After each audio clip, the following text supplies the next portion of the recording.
Ya, baik, sebelumnya Assalamualaikum warahmatullahi wabarakatuh. Waalaikumsalam warahmatullahi wabarakatuh. Selamat pagi anak-anak. Selamat pagi juga. Ya, baik. Gimana kabarnya hari ini? Alhamdulillah baik. Ya, semoga kalian dalam keadaan selalu walafiat ya, dan tetap mematuhi protokol kesehatan karena pada hari ini kita masih sistemnya 50% tatap muka dengan 0% lainnya secara daring di rumah. Nah, sebelum pembelajaran sebaiknya kita berdoa terlebih dahulu. Doa dipimpin oleh Tuhan. Baik, Bu. Mari teman-teman, sebelum kita memulai pembelajaran kita berdoa terlebih dahulu. Berdoa mulai. Berdoa cukup. Ya, terima kasih pada Wulan yang sudah memimpin berdoa pada pagi hari ini. Selanjutnya kita menyanyikan lagu Indonesia Raya yang dipimpin oleh Wulan juga. Silakan untuk anak-anak yang lainnya berdiri ya.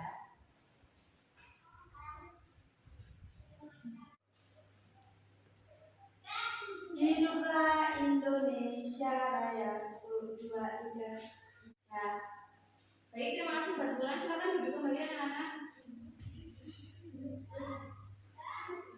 Nah, baik, sebelum kita masuk ke pembelajaran hari ini, Ibu sedikit mengulas pembelajaran yang kemarin. Siapa yang masih ingat pembelajaran kemarin kita sudah belajar apa saja? Kemarin kita sudah membuat perbandingan jenis-jenis pekerjaan di sekitar kita dengan menggunakan diagram pen. Ya, benar sekali apa yang dikatakan Tata. Kemarin kita sudah belajar tentang pelestarian alam, lalu kita sudah belajar tentang menjaga keseimbangannya, dan selain itu kita juga sudah belajar mengenai jenis-jenis pekerjaan yang ada di sekitar kita. Nah, pada hari ini kita masih sama belajar tentang tema 4, subtema 1, dan sekarang kita masuk ke pembelajaran kedua, masih tentang jenis-jenis pekerjaan, namun kita lebih spesifik ke pekerjaan sebagai seorang arsitek. Nah, untuk tujuan pembelajaran hari ini, anak-anak dapat mengetahui atau dapat menyelesaikan permasalahan mengenai luas persegi. Lalu yang kedua, anak-anak juga bisa merancang sesuai inovasi, ide secara kreatif kalian tentang bangunan impian. Lalu terakhir yang ketiga, anak-anak itu mampu mengkaitkan makna sila petara Pancasila dalam kehidupan sehari-hari kalian semua. Nah, selain itu, pembelajaran hari ini juga bermanfaat buat kalian kehidupan sehari-hari, yaitu dapat bersikap sesuai dengan ideologi Pancasila, seperti sikap jujur, sopan santun, dan lain sebagainya. Yang Ibu sampaikan paham ya anak-anak? Paham, Bu. Nah, baik, selanjutnya Ibu akan menampilkan suatu PPT. Nanti kalian simak ya secara baik dan mendengarkan apa yang Ibu terangkan. Nah, apakah kamu tahu pekerjaan seorang arsitek? Pengetahuan apa yang harus mereka miliki? Siapa yang tahu? Saya, Bu. Ya, Seorang arsitek itu tukang menggambar bangunan seperti gedung-gedung atau rumah. Lalu mereka harus mempunyai pengetahuan seperti mengerti luas bangunan yang akan dibangun. ya, benar sekali apa yang dikatakan Mika, bahwa pekerjaan seorang arsitek itu adalah mendesain rancangan suatu proyek konstruksi seperti membangun gedung, membangun rumah, dan lain sebagainya. Nah, pengetahuan yang mereka miliki itu seperti mengerti luas dan teliti bangunan yang dirancangnya. Seperti itu, paham ya? Paham. Nah, siapa yang mau membacakan bacaan sunat ini? Silakan. Saya, Bu. Ya, silakan Tuhan. Ayah Udin seorang arsitek. Ia merancang sebuah bangunan. Seorang arsitek akan menggambar rancangan bangunannya di atas kertas bergetar. Mereka harus mengetahui luas dan teliti dari rancangan bangunannya. Ya, bagus sekali. Terima kasih buat Tuhan yang sudah mau membacakan bacaan sunat ini. Nah, lalu Ibu akan membagikan LKPD buat kalian.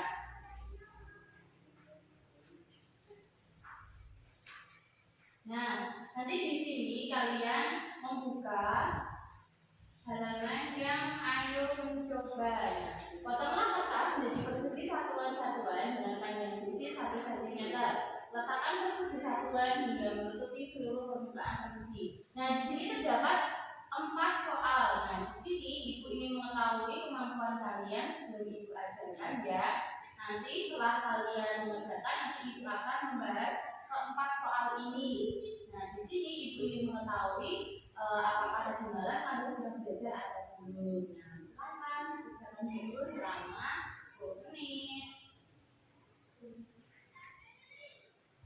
Nah, gimana? Sudah selesai ya? Sudah, Bu. Ya, baik. Sekarang kita bahas nomor 1. Ada berapa banyak persegi satuan yang menutupi salah satu sisi persegi? Siapa yang bisa? Saya, Bu. Ya. Hasilnya ada 6 persegi satuan. Ya, kita cek ya jawabannya. Ya, benar sekali ada 6 persegi satuan. Nah, kita cek bentuknya. Nah, di sini kenapa yang ditempelin di sebelah sini? Ya, kita tempelin yang salah satu sisi perseginya. Misalnya di sini bisa, sebelah sini bisa, yang di sini bisa, sini bisa ya. Nah, kita tahu bahwa sisi persegi itu 6 cm karena ada 6 kotak. 1, 2, 3, 4, 5, 6. Satu kotaknya itu 1 cm. Sehingga sisi persegi ada 6 cm. Sebesar 6 cm. Lanjut nomor 2. Ada berapa banyak persegi satuan yang menutupi seluruh permukaan persegi? Siapa yang bisa menjawab? Ya, Nata. Hasilnya ada 36 persegi satuan. Ya, kita cek ya jawabannya. Ya, benar sekali. Ada 36 persegi satuan. Kita cek gambarnya. Nah, kenapa Bu kok ini diwarnai semuanya? Sesuai dengan perintahnya ya. Yang ditanyakan adalah menutupi seluruh permukaan persegi. Sehingga yang ditempel itu seluruh permukaan persegi. Nanti ada 36 bagian. Nah, angka 36 bagian tersebut termasuk dalam luas persegi juga. Untuk penjelasan lebih lanjut, kita kerjakan dulu atau kita bahas dulu sampai nomor 4. Nah, nomor 3. Bagaimana hubungan antara banyak persegi satuan yang menutupi sisi seluruh permukaan? Siapa yang bisa? Saya, Bu. Ya, kita. Hubungannya itu dari dua persegi. Ya, benar sekali, kita cek ya. Ya, benar sekali ya. Banyaknya persegi satuan yang menutupi seluruh permukaan persegi dinyatakan sebagai luas persegi. Luas persegi didapatkan dari hasil perkalian banyaknya persegi satuan yang menutupi sisi persegi dengan sisi lainnya. Nah, jawaban nomor 3 ini sesuai sekali dengan dan atau berkaitan dengan nomor 1 dan 2. Lalu yang terakhir nomor 4. Jika seluruh persegi satuan yang menutupi persegi menyatakan luas persegi, apa yang bisa kamu simpulkan tentang luas persegi? Siapa yang bisa? Saya, Bu. Ya, bukan. Luas persegi adalah banyaknya persegi satuan yang menutupi seluruh permukaan persegi. Ya, benar sekali bahwa luas persegi adalah jumlah persegi satuan yang menutupi seluruh permukaan persegi atau perkalian antara panjang sisinya. Panjang sisi persegi kita namakan S atau bisa disebut dengan sisi. Luas persegi dinamakan L, simbolnya L atau luas. Nah, luas persegi yaitu L sama dengan S kali S atau bisa dengan L sama dengan S kuadrat. Itu paham anak-anak? Paham, Bu. Nah, baik, selanjutnya Ibu ada contoh soal. Nah, soal pertama, sebuah persegi mempunyai sisi 6 cm. Hitunglah luasnya.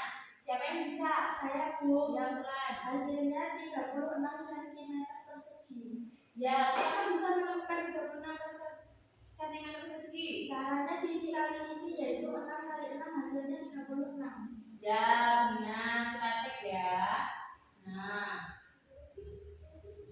Nah, di sini dalam matematika itu kalau mengerjakan soal itu harus menuntut dari diketahui, ditanya, penyelesaiannya. Nah, di sini diketahui sisinya berapa? 6 cm. Ditanya luas persegi. Penyelesaiannya gimana? Kita tulis dulu luasnya sama dengan sisi kali sisi. Lalu 6 kali 6 sama dengan 36.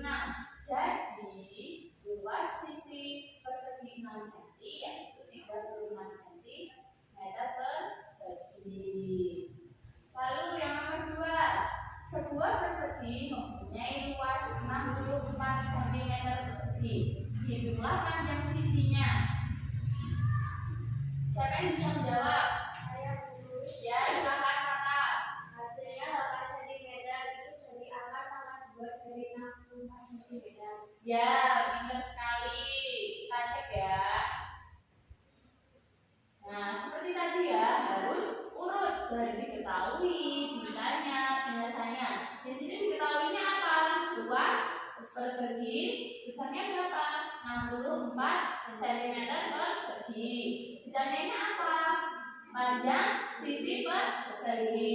Lalu penyelesaiannya L sama dengan S kuadrat. Sama ya dengan L sama dengan S kali S. Nah, di sini L itu 64 sama dengan S kuadrat. Lalu S kuadrat pindah luas ke kiri menjadi akar 64 sama dengan 8 cm. Jadi panjang sisi persegi yang luasnya 64 cm persegi yaitu 8 cm. Paham anak-anak? Paham, Bu. Nah, selanjutnya kalian mengerjakan yang ayo berlatih. Nah, di sini ada 4 soal dikerjakan ya secara individu selama 10 menit. Mengerti anak-anak? Ya, baik. Nah, baik, selanjutnya apabila kamu menjadi arsitek dalam merancang suatu gambar bangunan atau rumah dunia, terdapat berbagai hal yang harus diperhatikan saat menggambar. Nah, siapa yang tahu apa yang harus diperhatikan saat menggambar? Ya, Bu. Ya, kita. Hal yang harus diperhatikan saat menggambar itu ada 3. Ya, Warna, bentuk, dan garis. ya, benar sekali apa yang dikatakan kita bahwa 3 hal penting dalam menggambar itu ada garis, ada warna, ada bentuk dan ruang. Nah, di sini garis itu dibagi menjadi 2, garis formal dan garis bebas. Di sini garis formal itu dibentuk dengan menggunakan penggaris atau ada ukurannya, misalnya persegi garis 6 cm. Itu. Kalau garis bebas itu seperti udah bebas aja kalian mau gambar apa. Misalnya kayak gini bentuknya di kamar seperti itu bebas. Yang mau bentuk bunga juga bebas. Itu. Lalu di sini warna itu ada 3 pastel warna, ada pastel matur, ada pastel lilin, dan pastel minyak. Nah, di sini pastel minyak itu yang paling bagus. Kenapa? Karena warnanya itu lebih pekat, lebih terang, lebih cepat gitu ya. Banyak digunakan dengan para pelukis itu. Selanjutnya bentuk dan ruang. Terdapat 2 jenis juga nih, bentuk geometris dan informal. Nah, bentuk geometris ini terbentuk dari garis formal tadi. Bentuk geometris itu seperti persegi, persegi panjang, kayak gitu. Dan bentuk informal. Nah, informal ini bisa kalian menggambar seperti bunga, terus kucing, pokoknya yang nggak ada ukurannya, tidak terukur seperti itu. Paham nggak anak-anak? Paham, Bu. Nah, selanjutnya nih, seorang arsitek dalam pekerjaannya memerlukan keterampilan bergambar. Mereka menggambar bangunan yang akan dibangunnya. Bangunan yang dirancang adalah rumah atau gedung-gedung. Andai kamu seorang arsitek, buatlah rancangan secara singkat mengenai rumah impianmu. Nah, itu jadi sini ya. Nih, ada bagian ini penulisan rancangan. Nah, kalian nanti menuliskan rancangan kalian itu di sini selama 5 menit aja. Tulis kalian tuh mau punya rumah yang seperti apa, bisa mau di dekat sawah, atau mau di perumahan, mau rumahnya tingkat, atau yang kecil tapi sederhana, boleh dituliskan di sini ya. Kalau anak-anak boleh ditanyakan? Saya mau tanya, Bu. Ya. Berarti ini tulisan anak-anak rencana mau membuat rumah impian yang seperti apa gitu ya, Bu? Ya, benar sekali. Tulisnya di sini secara individu selama waktunya 5 menit. Paham ya? Ya, sudah selesai anak-anak? Ya, sudah ya. Selanjutnya menarik ya bekerja menjadi seorang arsitek. Bekerja menjadi seorang arsitek haruslah mempunyai nilai-nilai yang baik. Salah satu nilai-nilai itu adalah jujur. Ketika akan membangun sebuah bangunan, mereka harus menyampaikan ukurannya dengan benar. Apa yang terjadi jika tidak menyampaikan ukuran bangunan yang sebenarnya? Siapa yang tahu? Saya, Bu. Ya, Nanti proses pembangunannya tidak akan cepat selesai.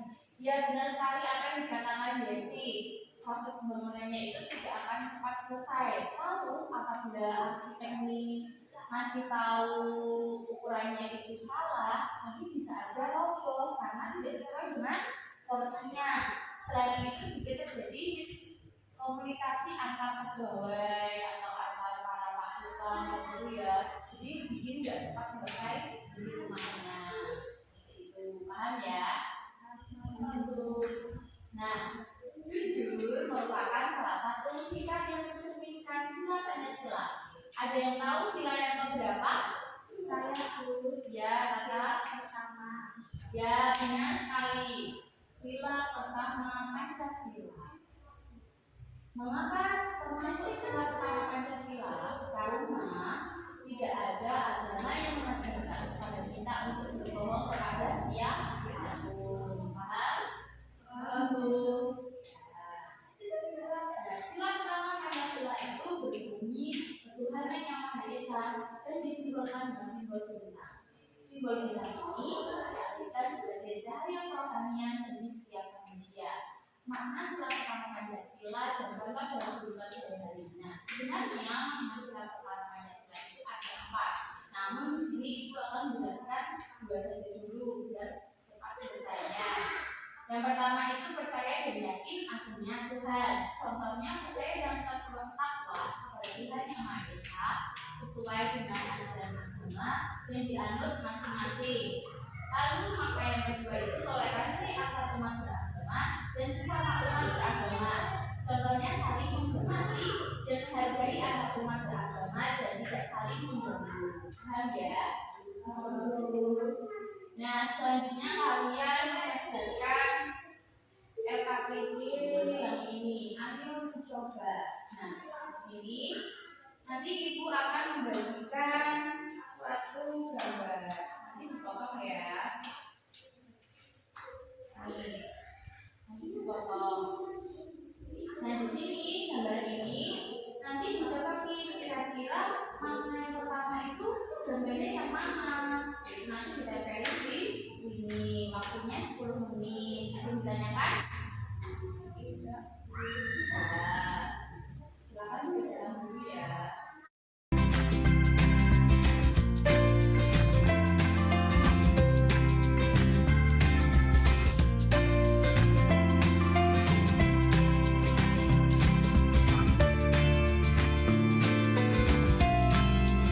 Nah, sudah selesai anak? Sudah. Nah, sekarang Ibu akan menjelaskan atau mengungkap sedikit. Nah, ini sudah ada yang versi besarnya. Oke. Makna sila pertama, yang pertama, percaya adanya Tuhan sehingga setiap warga negara rela untuk diaturnya. Ini ya, menjaga kerukunan antar umat beragama. Mengapa demikian? Karena kita harus hidup rukun dan berdampingan walaupun berbeda keyakinan. Lalu yang kedua, setiap orang dibebaskan menurut agama masing-masing. Maka setiap orang bertanggung jawab untuk taat dengan aturan agamanya.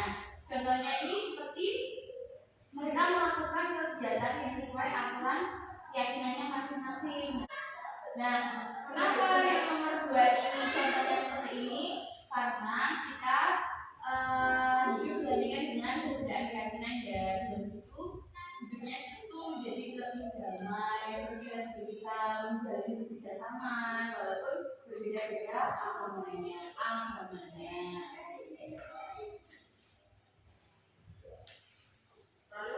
Paham anak? Tahu.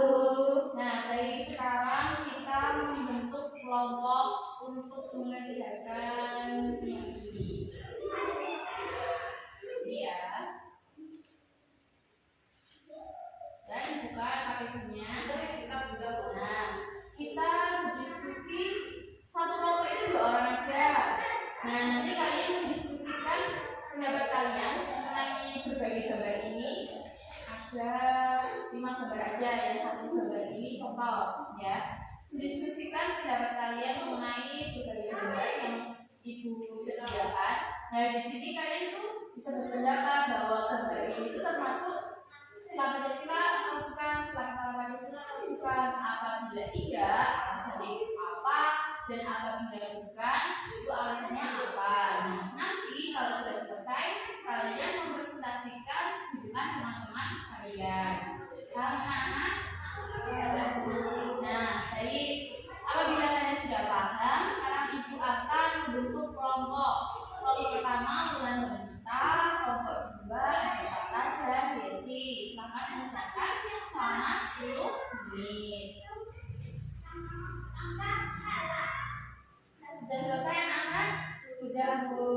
Nah, sekarang bisa dipresentasikan untuk kelompok 2 ada Tata dan Desi. Baca aja ya hasilnya dan Pak Guru nggak apa-apa. Silakan. Gambar gotong royong. Gambar tersebut tidak mencerminkan dengan sila pertama Pancasila karena gambar tersebut lebih mencerminkan sila gotong royong. Gambar pencuri. Gambar di atas tidak sesuai dengan Pancasila sila pertama karena mencuri adalah perbuatan tercela yang dilarang oleh semua ajaran agama. Gambar berdoa. Gambar tersebut sesuai dengan sila pertama Pancasila karena berdoa merupakan salah satu kewajiban yang harus dilaksanakan sesuai dengan ajaran setiap agama.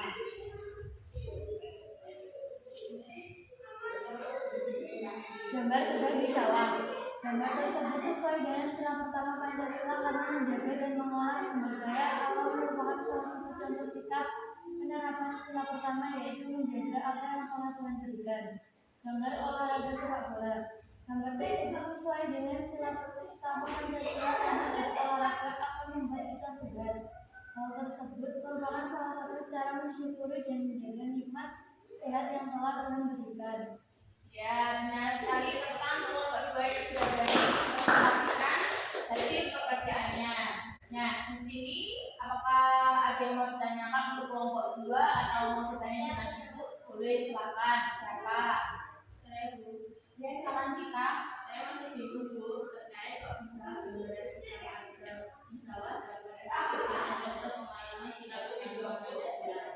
ya, betul sekali pertanyaan dari kita. Nah, tadi kita sudah belajar mengenai 4 makna pada sila Pancasila. Nah, di sini ada nih bagian makna yang ketiga. Semua yang Tuhan berikan kepada kita harus dijaga. Nah, itu sama halnya dengan gambar mengolah tanah di sawah. Kenapa? Karena dalam gambar itu semata-mata kita menjaga atau mengolah, merawat sumber daya alam yang Tuhan berikan. Kenapa harus seperti itu? Supaya sumber daya alamnya ada tetap lestari dan tidak akan punah. Seperti itu. Dan selanjutnya kita masuk ke kesimpulan. Nah, sekarang ibu mau tanya nih, hari ini kita sudah belajar apa saja? Siapa yang tahu? Saya Bu. Ya, bukan. Hari ini kita belajar tentang seperti penggambar dan makna sila pertama Pancasila. Ya, benar sekali. Hari ini kita sudah mempelajari mengenai luas persegi beserta penyelesaian permasalahan soal mengenai luas persegi. Lalu kita juga belajar dalam menggambar itu diperlukan memperhatikan 3 hal yang penting, yaitu garis, warna, bentuk, dan ruang. Lalu yang ketiga, kita sudah belajar dalam sila pertama itu memiliki 4 makna. Yang pertama itu percaya adanya Tuhan sehingga siapa pun berlaku diatur. Lalu yang kedua, setiap orang dibebaskan memeluk agama masing-masing, maka setiap orang bertanggung jawab untuk taat dengan aturan agamanya. Lalu yang ketiga, semua yang diberikan Tuhan harus dijaga. Yang keempat, toleransi antar umat beragama dan sesama umat beragama. Selanjutnya, Ibu akan memberikan soal evaluasi pada pembelajaran hari ini. Di sini ada soal 10 nomor pilihan ganda dan 5 soal isian. Nah, ini soalnya kalian kerjakan selama 30 menit, kurang dari 30 menit itu akan jauh lebih baik. Nah, kalian mengerjakan di lembar jawaban ini ya. Tuliskan nama kelas nomor absennya. Nah, ini soal-soalnya jangan dicoret-coret ya. Paham anak-anak? Tahu. Nah, selanjutnya itu juga akan memberikan kalian PR biar kalian tetap belajar walaupun belajar di rumah. Wujudkanlah rancangan rumah impianmu yang tadi sudah dirancang dalam bentuk gambar yang kreatif dan inovatif dikumpulkan pada pertemuan berikutnya. Nah, jadi di sini anak-anak bisa menggambarkan semua rancangan yang tadi ditulis di LKPD. Nah, kita sudah menuliskan di sini. Nah, nanti digambarkan, misalnya kalian mau gambarnya di sawah, berarti rumahnya di sawah, seperti itu. Nah, akan jauh lebih baik lagi apabila anak-anak dalam gambar itu juga diwarnai, lebih menarik lagi, seperti itu. Paham ya? Paham, Bu. Jangan lupa dengan pekerjaannya.